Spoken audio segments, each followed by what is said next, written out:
La noche de 1755 cayó sobre Veracruz con la furia de un dios traicionado. Una tormenta tropical azotaba la costa y los vientos aullaban como almas en pena a través de los cañaverales de la hacienda de San Jerónimo. Dentro de la casa grande de la familia Morales, el sonido de la lluvia y los truenos era un acompañamiento macabro para el drama que se desarrollaba.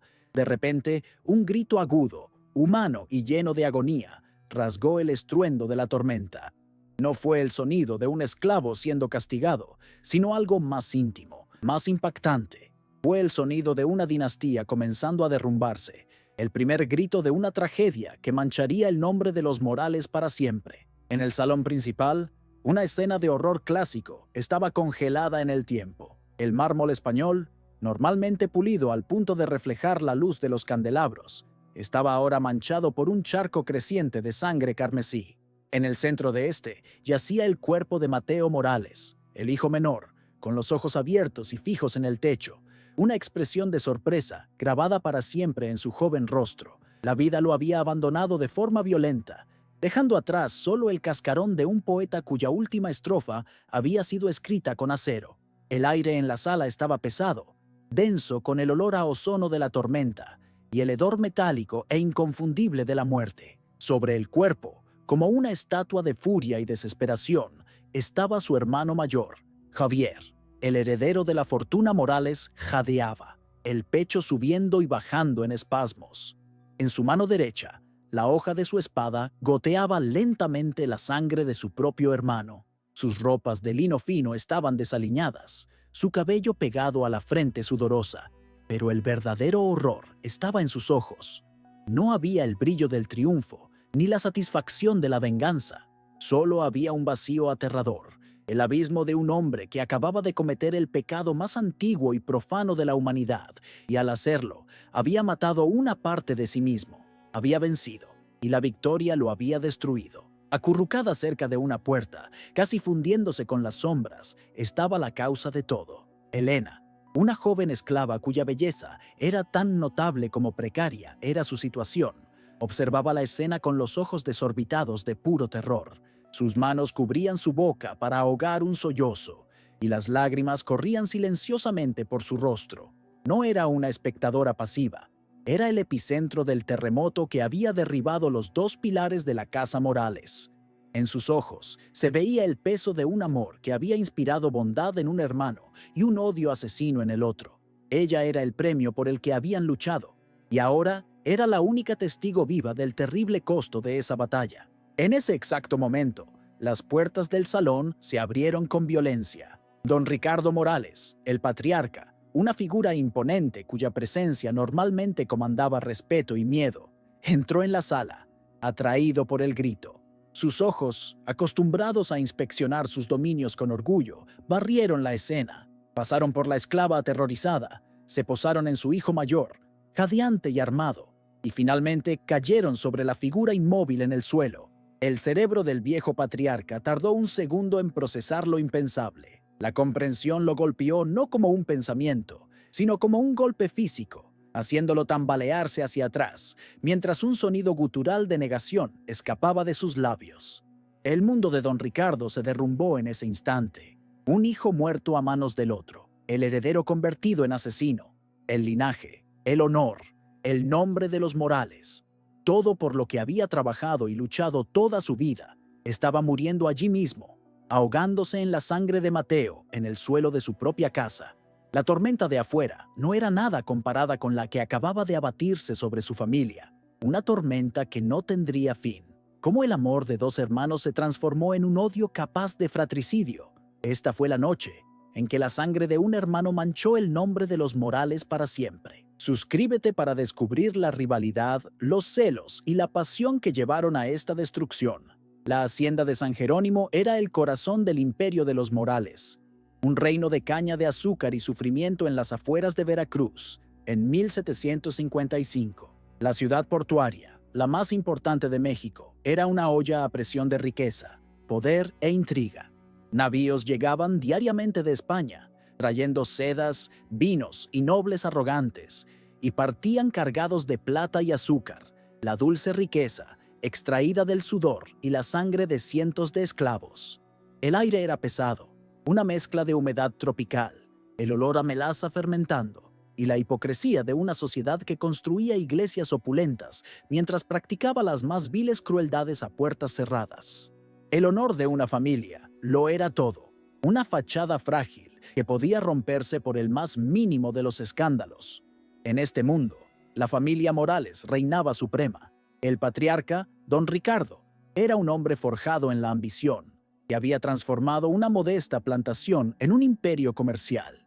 Era respetado y temido, un titán cuya palabra era ley. La Casa Grande de San Jerónimo era un monumento a su éxito, un palacio de patios floridos, muebles importados y fiestas extravagantes que duraban días. Pero la belleza de la casa era una mentira. Su verdadero cimiento era la miseria de los cañaverales, donde hombres y mujeres trabajaban bajo un sol implacable, del amanecer al anochecer, sus vidas valiendo menos que el ganado que tiraba de los arados. El contraste era violento y deliberadamente ignorado por todos los que disfrutaban de sus ganancias. Don Ricardo tenía 2 hijos, tan diferentes como el día y la noche. El mayor, Javier, era su heredero, moldeado a su imagen y semejanza, pero con un toque extra de crueldad que su padre confundía con fortaleza. Javier, a sus 28 años, era la personificación de la arrogancia colonial. Creía que el mundo le pertenecía por derecho de nacimiento. Veía a los esclavos no como personas, sino como herramientas. A las mujeres, no como compañeras, sino como objetos para su placer y para la continuación de su linaje. Era impaciente, orgulloso y rápido en recurrir a la violencia para afirmar su dominio. Para él, la empatía era una debilidad y la compasión un defecto de carácter. Mateo, el hijo menor, era considerado la gran decepción de su padre. Donde Javier era duro, Mateo era sensible. Donde Javier era pragmático, Mateo era un poeta. A sus 22 años, se movía por la hacienda como un fantasma, un extraño en su propia casa. Veía la belleza en las pequeñas cosas, en la flora local, en la poesía española, y veía el horror en la forma en que su familia trataba a los otros seres humanos. El sonido del látigo lo hacía estremecerse y la mirada vacía de los esclavos lo atormentaba. Vivía en un estado de conflicto interno perpetuo, despreciando la brutalidad de su mundo, pero sintiéndose impotente para cambiarlo. Su pasividad una fuente constante de desprecio por parte de su padre y de su hermano. La rivalidad entre los hermanos era el secreto peor guardado de San Jerónimo. No era una competencia abierta, sino una corriente subterránea de resentimiento y desprecio. Javier veía a Mateo como un débil, un soñador inútil que manchaba el nombre de la familia con su sensibilidad. Lo provocaba constantemente, burlándose de sus libros y de su falta de interés por los negocios o por el arte de manejar esclavos. Mateo, por su parte, veía a Javier como un bárbaro, un tirano en ciernes. No respondía a las provocaciones con palabras, pero su silencio era un juicio. Su mirada de desaprobación una afrenta constante al ego inflado de Javier. Eran 2 polos opuestos, destinados a repelerse. El catalizador de su destrucción llegó en un barco venido de Cuba. Era una joven esclava llamada Elena. Don Ricardo la compró en una subasta en el puerto de Veracruz. No por necesidad, sino por vanidad. Elena era extraordinariamente bella, con una dignidad silenciosa que la destacaba de la multitud de almas desesperadas. Don Ricardo la adquirió como quien adquiere un caballo de pura sangre o una joya rara, un regalo para su hijo favorito, Javier, un nuevo y exótico juguete para su heredero. Para los hombres de la familia Morales, ella no era una persona, era un objeto, un símbolo de estatus, una propiedad para ser usada y descartada. Desde el momento en que Elena pisó la hacienda de San Jerónimo, la dinámica entre los hermanos comenzó a cambiar. Javier la inspeccionó con una mirada de propietario, una sonrisa lasciva en los labios, haciendo comentarios groseros sobre su figura a sus amigos. La veía como su conquista, su derecho. Mateo, sin embargo, vio algo diferente. Vio el miedo en los ojos de ella, la forma en que se encogía bajo la mirada de su hermano. Vio su humanidad, el alma aprisionada detrás de la belleza que todos codiciaban. Y, por primera vez en mucho tiempo, la pasividad de Mateo fue sacudida por un deseo protector. Mientras Javier trataba a Elena como un objeto para ser exhibido, Mateo buscaba maneras de devolverle un poco de su humanidad. Sus actos eran pequeños, secretos y peligrosos. Una noche, la encontró llorando silenciosamente cerca de los establos y en lugar de ignorarla, le ofreció un pañuelo y una palabra de consuelo. En otra ocasión, al verla con las manos heridas por el trabajo en la caña, dejó secretamente un frasco de ungüento curativo cerca de sus aposentos. Nunca exigió nada a cambio, ni siquiera un agradecimiento. Sus actos eran una penitencia silenciosa por la crueldad de su familia, un bálsamo para su propia conciencia culpable. Elena, que nunca había conocido nada más que brutalidad e indiferencia por parte de sus amos, quedó intrigada por la gentileza del hijo menor. Comenzó a observar a Mateo, a notar la tristeza en sus ojos, la forma en que desviaba la mirada cuando el látigo chasqueaba. Una conexión silenciosa se formó entre ellos, construida sobre miradas robadas y pequeños gestos de compasión. Para Mateo, Elena se convirtió en el foco de su idealismo, la personificación de toda la injusticia que deseaba combatir. No se enamoró solo de su belleza, sino de su resiliencia, de la fuerza silenciosa que veía en ella. Javier, por supuesto, notó la atención de su hermano, y eso lo enfureció. En su mente arrogante, el interés de Mateo por Elena no era compasión, era un desafío a su autoridad. ¿Cómo se atrevía su hermano, débil, a interferir con su propiedad? Comenzó a atormentar a Mateo, haciendo comentarios insinuantes sobre Elena frente a él, describiendo lo que planeaba hacer con ella. Cada palabra era un cuchillo retorcido en el corazón de Mateo. La rivalidad de ellos, antes enfocada en negocios y personalidad, ahora tenía un rostro y un nombre. Elena se convirtió, sin quererlo, en el campo de batalla donde el odio latente de los dos hermanos finalmente se manifestaría. El punto de inflexión, el momento en que la Guerra Fría se tornó caliente, ocurrió durante una de las fiestas decadentes de Don Ricardo. Javier, como siempre, había bebido demasiado. El alcohol amplificó su arrogancia y su deseo. Con los invitados aún en el salón, agarró a Elena por el brazo, quien estaba sirviendo el vino, y anunció que se retiraba a sus aposentos y se llevaba su entretenimiento con él. El acto fue descarado, una demostración de poder tanto para los invitados como, y principalmente, para su hermano, a quien sabía que observaba desde el otro lado de la sala. Elena intentó resistirse, un acto de valentía que solo divirtió a Javier. «No seas tímida, querida», se burló, apretando su brazo con más fuerza. «Tu amo te está dando una orden». Comenzó a arrastrarla hacia las escaleras, ignorando sus protestas susurradas y la mirada aterrorizada en su rostro. Los invitados desviaron la mirada, fingiendo no ver la escena. Era el privilegio del amo, un derecho feo, pero incuestionable. Todos fingieron no ver, excepto uno. Mateo, viendo la escena, sintió la sangre hervir en sus venas.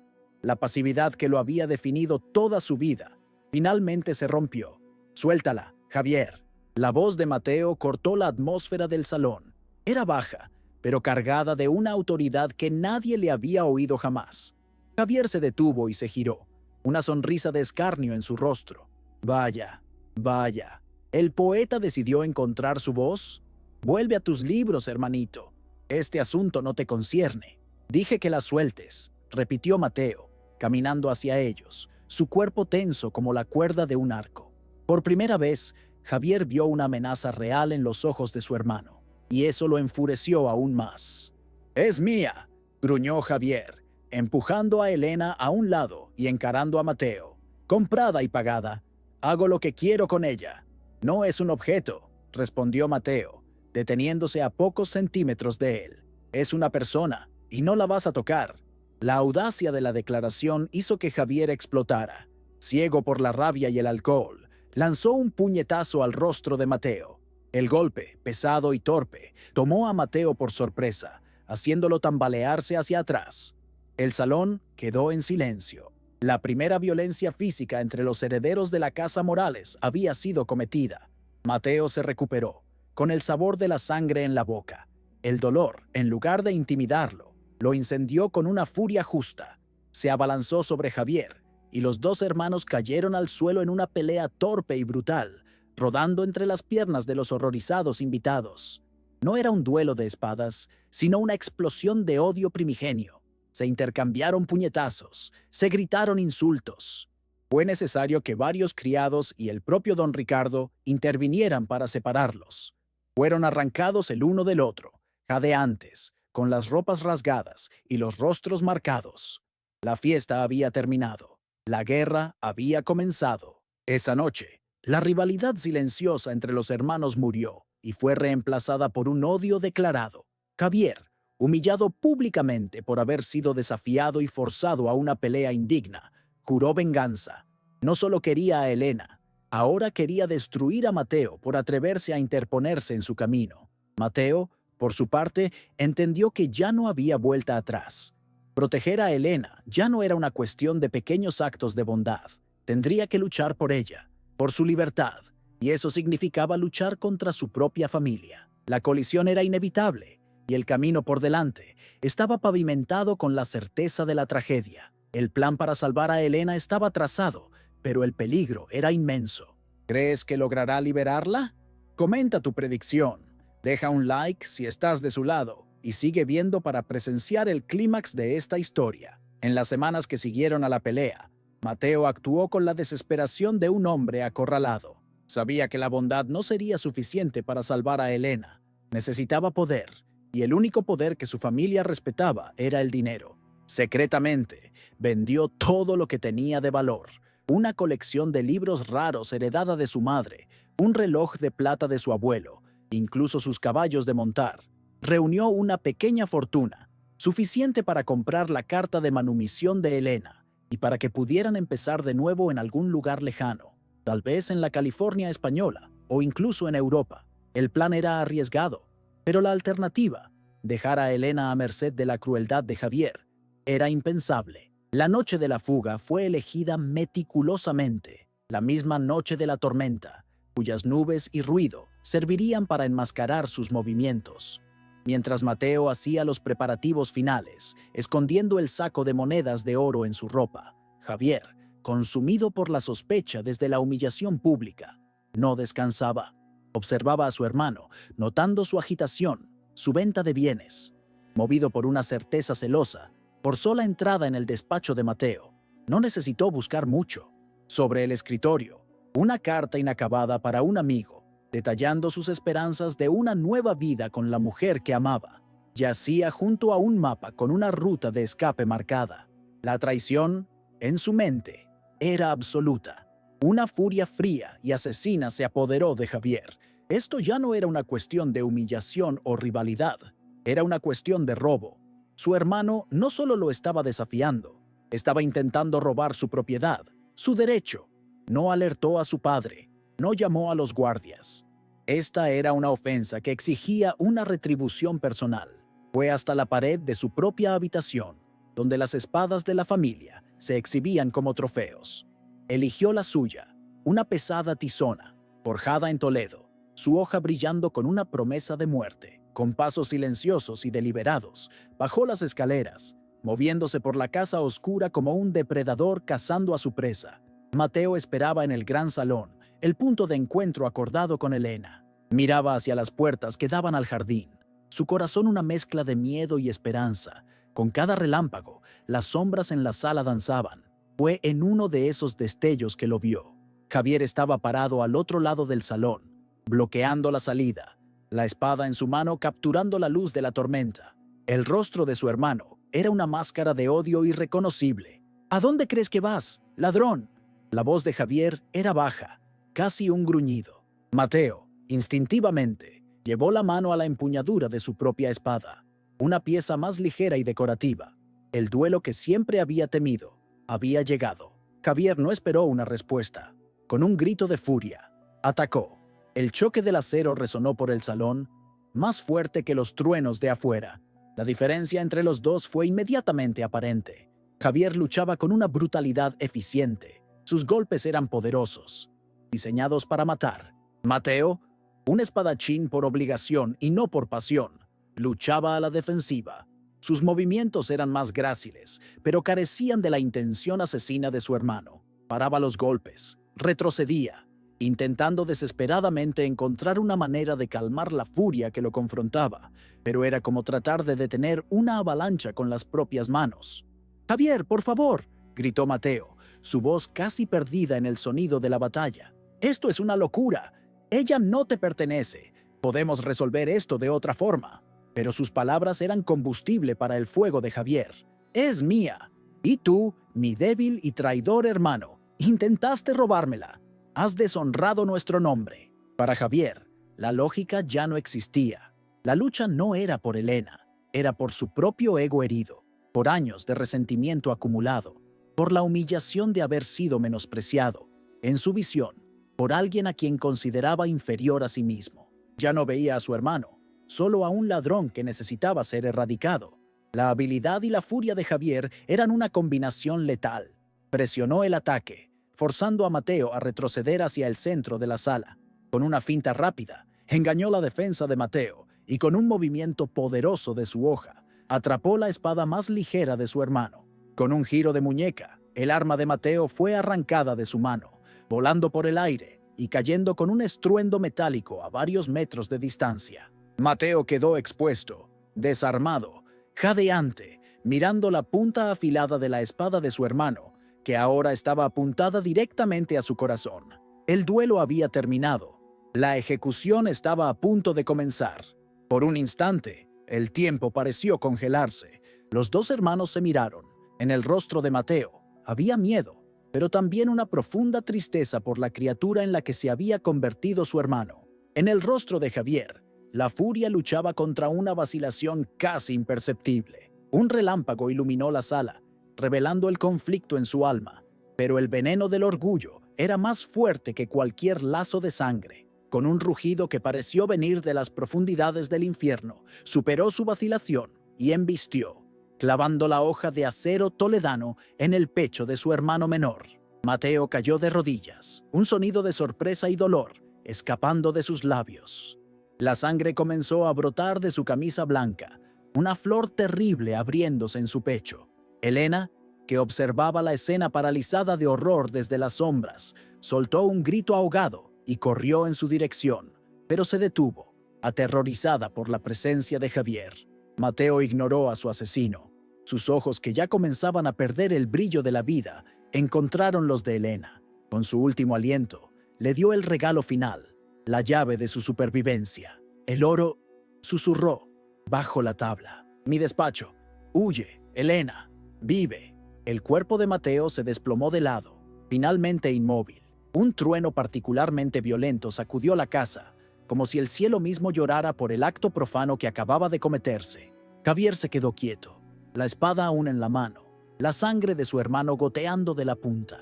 La adrenalina de la batalla lo abandonó, dejando atrás un silencio ensordecedor y un frío que comenzó a extenderse por sus venas. Miró el cuerpo a sus pies, a la mujer que sollozaba en un rincón, al arma en su mano. Había ganado, había probado su fuerza, y al hacerlo, se había convertido en un monstruo, el arquitecto de la ruina de su propia casa, justo en el momento en que la puerta del salón se abrió. El grito de don Ricardo Morales al entrar en el salón fue el sonido de un roble centenario partiéndose por la mitad.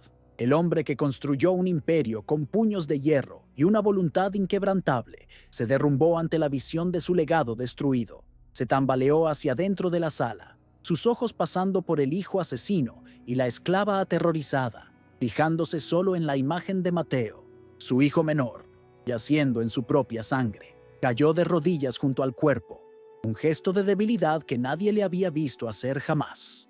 Tocó el rostro aún cálido de Mateo, y el rugido de un león herido escapó de su pecho, una expresión de dolor tan primigenia que hizo temblar las paredes de la casa. «¿Qué has hecho?». La voz de don Ricardo era un susurro ronco, dirigido a Javier sin siquiera mirarlo. Javier, aún en shock, intentó articular una defensa, una mentira. «Padre, fue un duelo. Él me desafió. Fue una cuestión de honor».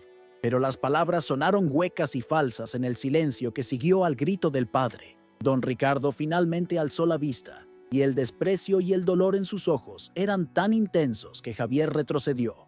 «¿Honor?», escupió el viejo. «¿Llamas honor a esta carnicería? Has matado a tu hermano. Ante esa acusación final, la fachada de Javier se rompió y solo pudo asentir, sellando su confesión. La fuerza que sostenía a don Ricardo lo abandonó por completo. El patriarca, el titán, el amo de San Jerónimo, se convirtió en un viejo frágil en un abrir y cerrar de ojos. Permaneció de rodillas, acunando la cabeza de Mateo, indiferente a la tormenta, a Javier, a todo. La voluntad de hierro que construyó su fortuna se había disuelto en un charco de duelo y vergüenza. Los criados, atraídos por los gritos, entraron en la sala y se detuvieron, horrorizados. Por primera vez en la vida, nadie sabía qué hacer, pues la fuente de todas las órdenes estaba rota, perdida en su propio dolor. La espina dorsal de la familia Morales se había partido y la casa entera comenzó a desmoronarse. Mientras el caos y el dolor paralizaban a la familia, la única persona que mantenía la claridad era aquella a la que habían olvidado. Elena, acurrucada en las sombras, observaba la escena con el corazón roto, pero con la mente afilada por el instinto de supervivencia. Las últimas palabras de Mateo eran un testamento, un mapa hacia la libertad que él le había comprado con su propia vida. Vio su oportunidad en la tragedia de ellos.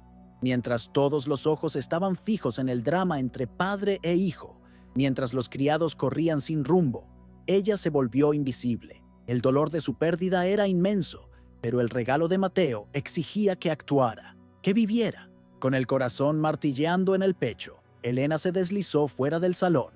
Se movió por los pasillos de la casa como un fantasma, cada sombra una potencial amenaza. Llegó al despacho de Mateo, un lugar en el que nunca había entrado. Sus manos temblaban mientras buscaba por el suelo, cerca de la estantería de libros. Encontró la tabla suelta, exactamente como él había dicho. Dentro del pequeño compartimento había un pesado saco de cuero. Al abrirlo, la visión de las monedas de oro brilló en la penumbra. Era el precio de la vida de un hombre y el precio de su libertad.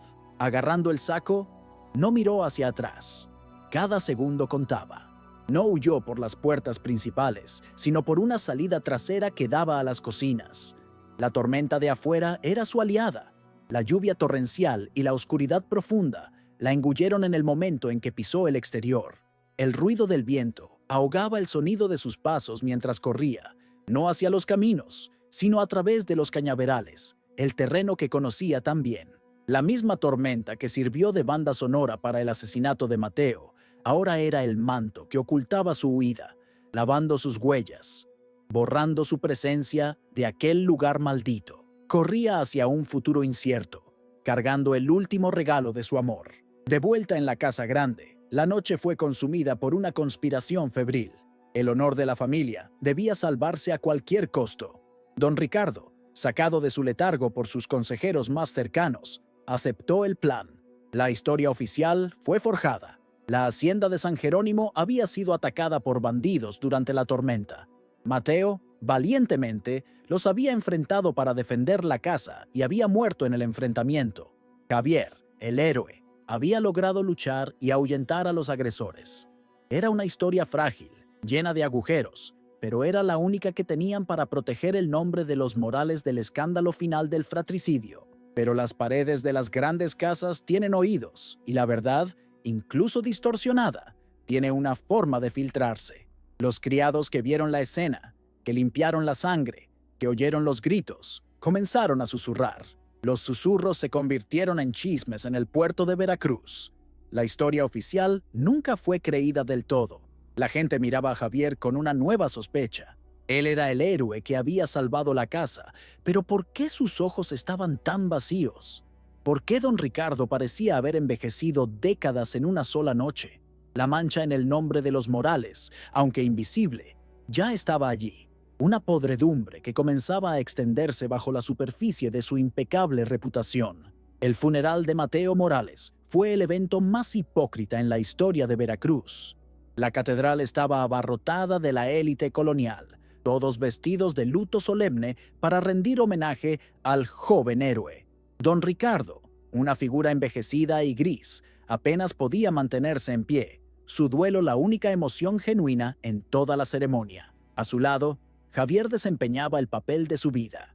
con el rostro contraído en una máscara de dolor fraterno, recibió el pésame y escuchó los elogios a la valentía de su hermano muerto, cada palabra una brasa quemando su conciencia. Era el centro de atención, el pilar de una familia en sufrimiento, y por dentro se estaba desintegrando bajo el peso de la mentira. Don Ricardo nunca volvió a ser el mismo. El hombre que doblegaba los mercados y a los hombres a su voluntad fue quebrado por una sola estocada de espada. Se retiró del mundo, encerrándose en la hacienda de San Jerónimo, que se convirtió más en un mausoleo que en un hogar. Se negaba a gestionar los negocios, a recibir visitas, a hacer cualquier cosa que no fuera sentarse en su despacho, mirando un retrato de su hijo menor. La vergüenza de lo que Javier había hecho y su complicidad en la mentira lo consumieron. Se marchitó, el fuego en sus ojos apagándose lentamente, un titán convertido en una sombra por el dolor. Menos de un año después del asesinato, las campanas de la Catedral de Veracruz doblaron de nuevo por la familia Morales. Don Ricardo estaba muerto. Los médicos diagnosticaron una fiebre, pero toda la ciudad conocía la verdadera enfermedad, un corazón roto. Con la muerte del patriarca, el último pilar de la vieja guardia cayó, y el vasto y complicado imperio Morales quedó enteramente en las manos manchadas de sangre de Javier. Ahora era el único amo de San Jerónimo, el heredero indiscutible de una fortuna colosal y de una maldición que apenas comenzaba a manifestarse. Javier heredó el mundo, pero perdió su alma. La posesión de la fortuna no le trajo alegría, solo un escenario más grande para su tormento. Las vastas salas de la Casa Grande resonaban con el silencio y las acusaciones no dichas. Veía el fantasma de Mateo en cada pasillo, oía su voz en el aullido del viento. Para acallar las voces en su cabeza, se volcó a la botella. El alcohol se convirtió en su único compañero, embotando la culpa durante el día y alimentando pesadillas terribles por la noche. Era el rey de un imperio, pero un prisionero en su propio cráneo, atormentado por la última mirada de su hermano. La culpa no lo hizo mejor, lo hizo más cruel. El hombre que no podía enfrentar su propio reflejo en el espejo, desquitaba su frustración y autodesprecio con el mundo. Se convirtió en un amo aún más tiránico de lo que su padre jamás fue. Sus órdenes eran erráticas y sus castigos sádicos.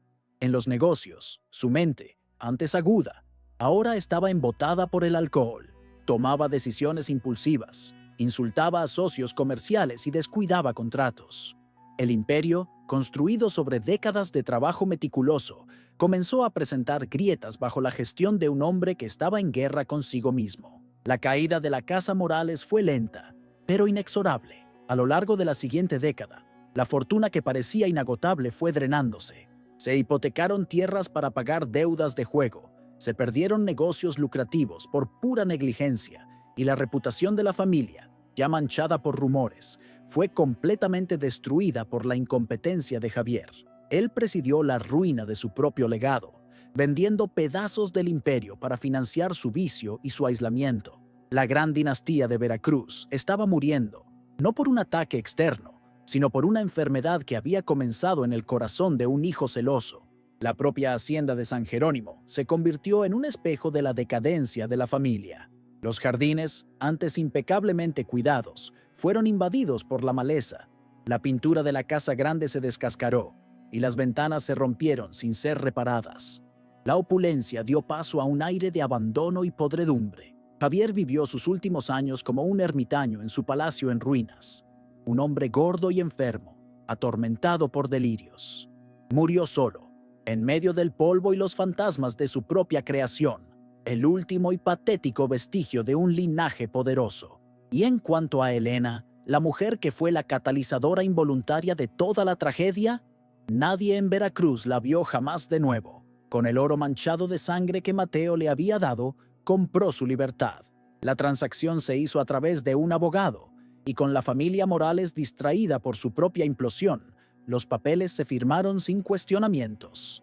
Elena se embarcó en el primer navío que zarpó del puerto, desapareciendo en el vasto mundo. Fue la única pieza del rompecabezas que escapó del tablero, la única alma que encontró la libertad en medio de la ruina, cargando consigo la memoria agridulce de su salvador. Con el paso de los años, la mentira oficial sobre los bandidos fue corroída por el tiempo, y la verdad susurrada emergió como la historia definitiva. La saga de los hermanos Morales se convirtió en una de las leyendas más sombrías de Veracruz. Un cuento de advertencia pasado de generación en generación. No era una historia sobre héroes y villanos, sino sobre la fragilidad del honor y la naturaleza corrosiva de los celos.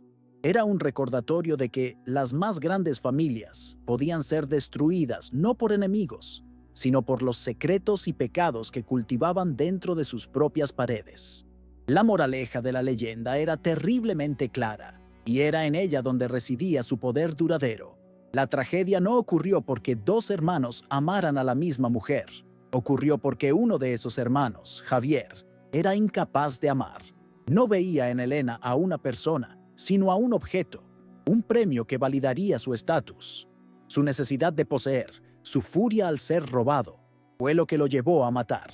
El mal que destruyó a los Morales no fue la pasión de Mateo, sino la deshumanización practicada por Javier, la podredumbre de ver a las personas como cosas. Durante más de un siglo, las ruinas de la hacienda de San Jerónimo permanecieron como un esqueleto en el paisaje, un monumento a su propia caída. La gente local la llamaba la Casa del Fratricida y evitaba el lugar después del anochecer. La historia de los hermanos se convirtió en un mito sobre la implosión de una gran casa, un sombrío recordatorio de que el odio familiar es el más destructivo de los venenos. ¿Cuál es el precio del orgullo? ¿Son los celos la forma más peligrosa del odio? Deja un like si esta historia te impactó. Suscríbete para más historias sobre las familias más poderosas y malditas del pasado. Comenta Honor si crees que la tragedia pudo haberse evitado.